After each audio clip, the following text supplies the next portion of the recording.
दिनांक 1 जुलै 2025 ला दुपारी 1 वाजता शास्त्री चौक ते भंडारा जिल्हाधिकारी कार्यालय त्रिमूर्ती चौक येथे मोर्चाचं आयोजन करण्यात आले होते। या मोर्चात भारत मुक्ती मोर्चा भंडारा जिल्ह्यातील सर्व तालुक्यातील लोकांनी एकत्र येऊन भारत बंद सफल केले।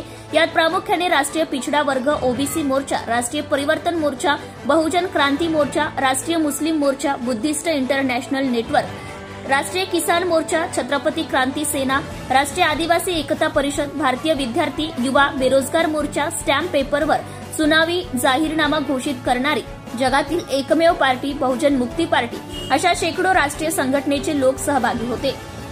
या मोर्चातील प्रमुख मागण्या प्रामुख्याने ईव्हीएम मशीन बंद करून बॅलेट पेपरवर चुनाव केले जावे, संसदीय लोकशाही प्रणाली लागू करावी, अमित शहाने देशाची जाहीर माफी मागावी, बौद्धगया विदेशी ब्राह्मणापासून मुक्त करून मूल निवासी बौद्ध धर्माच्या ताब्यात देण्यात यावी, वक्फ बोर्ड संशोधन विधेयक 2025 रद्द करण्यात यावे, स्मार्ट रिचार्जवाला मीटर विरोध, अपार आयडी विरोध, बोगस बी बियाणे खतांच्या वाढीव किमती, शिक्षण बाजारीकरण, सोलार शक्ती, जीवनावश्यक वस्तूंच्या वाढीव किमती, शेतकरी कर्जमुक्ती, निराधार लोकांचे थकीत पैसे, वाढती बेकायदेशीर बेरोजगारी अशा अनेक प्रकारच्या समस्यांविरोधात भारत बंदचे आयोजन केले होते। भंडारा शहरातील शास्त्री चौकातून रॅलीला सुरुवात होऊन सरकार विरोधात नारेबाजी करीत जिल्हाधिकारी कार्यालयाच्या समोर रॅलीचे समारोप झाले।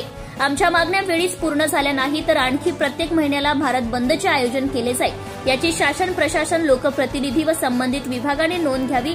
आंदोलन यशस्वी करण्याकरिता रविदास लोखंडे, अभय रंगारी, विजयकांत बडगे, अभिनव तिडके, परवेज शेख, भारत बनसोड, धर्मेंद्र मेश्राम, कपिल रंगारी, निखिल राऊत, भोजराज गभने यांनी सहकार्य केले।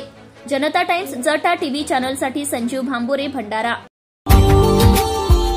Subscribe now and press the bell icon.